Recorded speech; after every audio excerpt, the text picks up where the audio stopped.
I'm Ross Twiddell from Cultaholic.com and welcome to the AEW WTF Moments from last night's instalment of AEW Dynamite. And before we get on with the moments, I need to start this here video with a huge claim, so sit yourselves down because this one is meaty. Last night's AEW Dynamite was the best AEW Dynamite of the lockdown era. You look through the show segment by segment by segment, and no matter what segment you are looking at, there was something to like about that segment. So with all of the niceties out of the way, let's pull it apart and be utter dicks about what was a fantastic professional wrestling show by running through all the WTF moments. Hit the intro, my pal in the sky.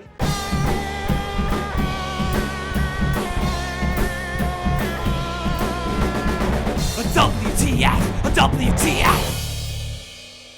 Now, one thing I did not understand about the early months of AEW, but something that fully makes sense now, was babyface Cody Rhodes having the most obnoxious entrance in professional wrestling history. The big build-up, all the pyro that even Kevin Nash could only dream of. It made no sense to me for so long, but it does now. So to see Cody's elaborate in-ring entrance not even make it onto Dynamite this week, with the TNT champion kicking the show off already in the ring for what some might call the jobber entrance, was certainly a huge WTF moment as we see Cody Rhodes' dissension into heelishness.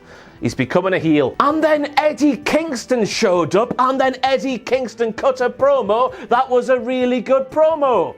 Hang on, this show's called WTF Moments, isn't it? The first part of that sentence that I said there, Eddie Kingston turned up, that's a WTF moment. Eddie Kingston cutting a good professional wrestling promo, that's not a WTF moment, that's just what he does. And what was weird on this week of all weeks, during that fantastic Eddie Kingston promo, Eddie Kingston looked at Arn Anderson right in the eye and said, "Who on you bloody Doylem?" That's right, Eddie Kingston's been to Newcastle upon Tyne once and he's picked up the lingo. He said, "Who on you massive Doylem? If ye divn't shut your trap, I'll guide your bleeding eye out, pal." He said, "If you don't shut up, Arn, I'll gouge your eye out." And the weird thing about all of this is that Eddie Kingston would actually do that, and there wouldn't be a crappy ping pong ball in sight. There probably would be a ping pong ball. This is the wrestling after all. And I know that Jim Ross in this WTF moment that I'm about to talk about was referencing the thumbtacks used in that Eddie Kingston versus Cody Rhodes matchup, but it made me lamau, it made me ruffle, it made me pumussalur when Jim Ross spoke about that tacky opening to this week's AEW Dynamite, the opening, of course, where we saw the TNT title. I know it's not finished, put down your pitchforks. We're having a laugh here, man, calm down. Just have a laugh. And we can forget about MJF calling Griff Garrison Jungle Man because he is a slightly inflated version of Jungle Boy. There's a bigger issue here that we need to talk about. Chris Jericho has another son and he stood right in the AEW ring. Now, if you were to sit there and ask me, Ross, what is one thing you did not expect to see on this week's Dynamite, but you did see it with your own wonky eyes, I would tell you about Britt Baker sitting there saying, "I am Michael Jordan." And who knows, for some of you at home, that line there from Britt Baker, that might be the WTF moment. But for me, as I stand here in front of you, a hack on the internet who clutches at one too many straws so many times per week, I've got to make something else a WTF moment, so I do. It's a WTF moment, right, that Britt Baker sat there and said, "I am Michael Jordan," and she didn't say, "I am better than Michael Jordan," because as we all know, I saw The Last Dance, I know what I'm talking about. Britt Baker is better than Michael Jordan. Pass it on. Now, I'm not being funny, right? I've got a pair of slippers that are the same sort of design as the shoes Ricky Starks is wearing there with the heellessness. They are babyface slippers. That's terrible. And the fact that man can do the wrestles, do all sorts of professional wrestling movers without one of those things flying off or without those little things on his little feeties causing him to do some sort of misstep, the fact that he can seamlessly do professional wrestling in those things things is perhaps the biggest WTF moment I have ever come across. And I say that because when I get a little bit of a jog on, going up the stairs, they're flying off in every single direction, like the one of Matt Riddle's piss and flip-flops. And he's out there doing all that wrestling and they're staying on. Nah, I'm not having it. Witchcraft is happening there. And this thing here, that came out of nowhere, didn't it? And on one hand, good. More focus being put on the AEW women's division. Something that hasn't been done right so far in this hack's opinion. But on the other hand, I'm thinking AEW. You kinda get your sugar, honey, ice and tea together when it comes to the AEW women's singles division. And now we're moving on to somebody else when the original thing hasn't been as good as it probably could have been. I'm thinking we're running before we can walk. Who knows, this might be the thing that gets the AEW women's division properly off and running to the races. Who knows? We might be getting AEW women's tag team titles. They're getting them in there early. That's a good thing. And another thing I need to know, AEW, those two there were featured in that promo package together. That was the shot they used there.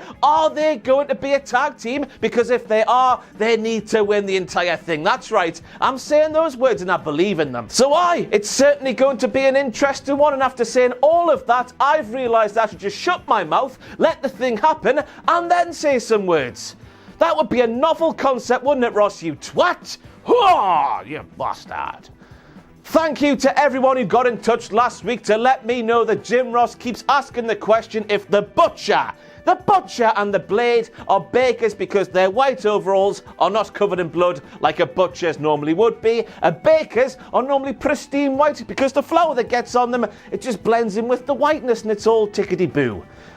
Knowledge is power though. But I'm asking the question when we saw that there, why didn't the Butcher and the Blade just stab the Young Bucks right in the face with their massive meaty knives? And just in case you haven't gathered this, these WTF moments are pretty much done with a wink and a nudge throughout. A lot of what I'm saying here is not serious. What I've just said there about the Butcher and the Blade and the Young Bucks was a joke. We're having a laugh about professional wrestling here. Stop taking what I'm saying with such gravitas, please. We're having a joke here, we're taking the piss. But Nick Jackson, how irresponsible can one man be? There's knives on that table, massive meaty knives, and you're kicking that table towards the Blade, potentially seeing the Blade pierced by his little brother and or son. So dangerous. Think it through, man. Yeah, take that, Jim Cornette. That'll show him. Now, I don't know about you personally, but the only time I hear of Jim Cornette's name these days in the year 2020 is when Jim Cornette has put his foot in it and said something he shouldn't. And I know the Young Bucks have a long-standing feud with Jim Cornette that goes back many, many, many hundreds of years. But man, why is that on the show? What you doing that for? In the words of John Cena, Young Bucks and AEW as a whole, rise above the hate. Be the bigger person here. And the Blade was meant to go through that table there, wasn't he? Oh, the poor bastard, that one hurt. And I'm sorry to be so blunt with my words here, but I just don't think the Blade, he made the cut in that moment there. I guess if we do this match again, he could always have another stab at it. Aren't these puns really clever? Ah, God, I've butchered this video. Sorry. And he was off TV for a month. He was suspended for a little over 3 weeks. His pay over that time went to some charities. Sammy Guevara made a shocking return to AEW TV last night. And I guess the only thing to say is, down your bloody drinks. It's a return. It's Cultaholic. It's what we do here. And I guess that's it for your WTF moments from this week's AEW Dynamite. I have been Ross Twaddell from Cultaholic.com. Thank you for watching this video. Thank you for continuing to support everything we do here at Cultaholic. Without you, we would be absolutely buggered. I'll see you on Saturday for some WWE SmackDown WTF moments. Have a bloody lovely couple of days, will you?